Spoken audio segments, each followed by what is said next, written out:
이번 영상은 투부정사의 명사적 용법, 형용사적인 용법, 그리고 부사적인 용법의 반복 회상 노트를 설명드리도록 하겠습니다. 투부정사가 명사적 용법으로 쓰이는 경우를 이해하려면 우선 명사가 문장에서 주어의 역할을 하는 경우, 보어의 역할을 하는 경우, 그리고 목적어의 역할을 하는 경우를 우선 먼저 이해해야 합니다.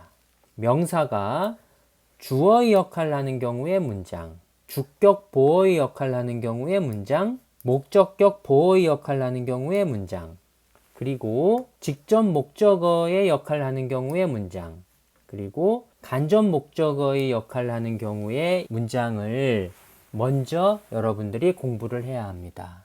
그래서 명사가 주어의 역할을 하고 보어의 역할을 하고 그리고 목적어의 역할을 하는 경우를 다 이해한 다음에 그 다음에 투부정사가 주어의 역할을 하는 경우, 보어의 역할을 하는 경우, 그리고 목적어의 역할을 하는 경우를 공부하면 훨씬 더 쉽게 이해할 수가 있습니다. 투부정사가 주어의 역할을 하는 경우의 문장, 주격 보어의 역할을 하는 경우의 문장, 그리고 목적격 보어의 역할을 하는 경우의 문장, 그리고 목적어의 역할을 하는 경우의 문장을 하나씩 보면서 여러분들이 문법을 공부하면 됩니다. 그리고 투부정사가 주어의 역할을 하는 경우에는 가주어와 진주어의 용법으로 쓰이는 경우가 있습니다. 그리고 투부정사가 주격 보어의 역할을 하는 경우의 문장, 그리고 목적격 보어의 역할을 하는 경우의 문장을 공부해서 암기를 하면 됩니다. 그리고 투부정사가 목적격 보어로 쓰이는 경우에 투부정사를 생략하고 원형 부정사로 쓰는 경우가 있습니다. 지각동사 플러스 목적어 플러스 원형 부정사로 쓰는 경우가 있고, 그 다음에 사역동사 플러스 목적어 뒤에 원형 부정사를 쓰는 경우가 있습니다. 이러한 경우를 여러분들이 잘 구분해서 기억을 하면 됩니다. 그리고 투부정사가 목적어로 쓰이는 경우의 문장이 있습니다. 자, 그 경우에는 투부정사를 목적어로 취하는 동사들이 있습니다. 이 동사의 종류를 잘 기억해야만 합니다. 그리고 투부정사가 목적어로 쓰이는 경우에 가목적어, 진목적어로 쓰이는 경우의 문장이 있습니다.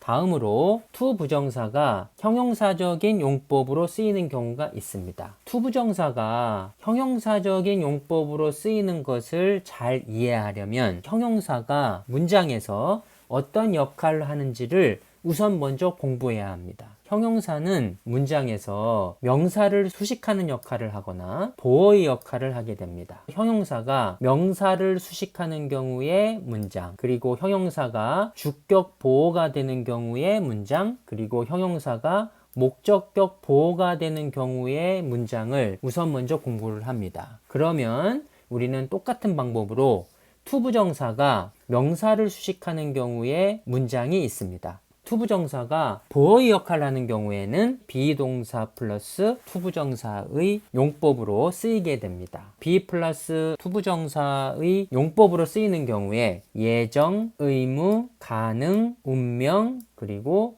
의도의 뜻으로 잘 해석을 해야 됩니다. 이것을 잘 해석하려면 예문들을 기억을 해야만 독해할 때 비동사 플러스 투부정사가 등장했을 때 그것의 뜻을 정확하게 기억할 수가 있습니다.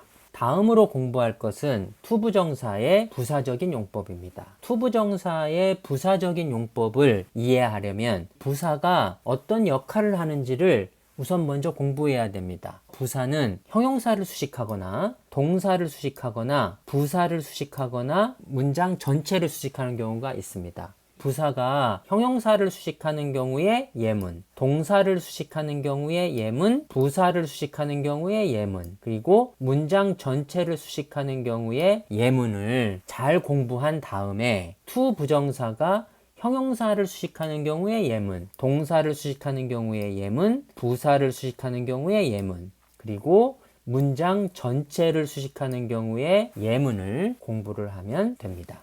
다음으로 공부할 것은 to 부정사가 부사적인 용법으로 쓰이는 경우에 목적의 의미로 해석하는 경우가 있고, 결과의 의미로 해석하는 경우가 있고, 감정의 원인으로 해석하는 경우가 있고, 이유 판단의 근거로 해석하는 경우가 있고, 그 다음에 조건의 의미로 해석하는 경우가 있습니다. 예문들을 잘 기억해야만 독해할 때 to 부정사가 부사적 용법으로 쓰였을 때 정확한 의미를 해석할 수가 있습니다. to 부정사의 반복 회상을 위한 복습 노트로 문법을 다 공부한 뒤에 문제지를 활용해서 어떻게 반복 회상 훈련을 하는지를 설명드리도록 하겠습니다.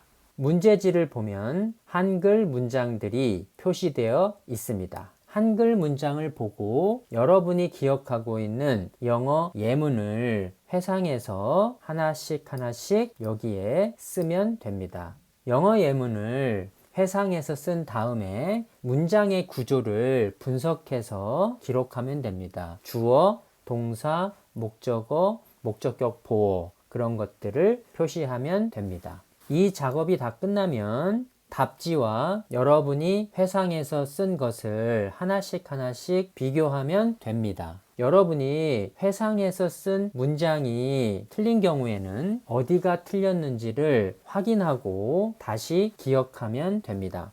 문장 분석이 틀린 경우에는 어느 부분이 틀렸는지를 보고 틀린 부분을 기억하면 됩니다. 영어 예문이 기억나지 않아서 쓰지 못한 경우에는 지금 바로 그 문장을 기억하면 됩니다. 문제지에 있는 한글 문장을 보고 여러분이 기억하고 있는 영어 예문을 쓰고 그 문장의 구조를 회상해서 분석하는 이 과정을 한 달 동안 4회 이상을 반복하게 되면 to 부정사 문법을 6개월 이상 오랫동안 기억할 수가 있습니다.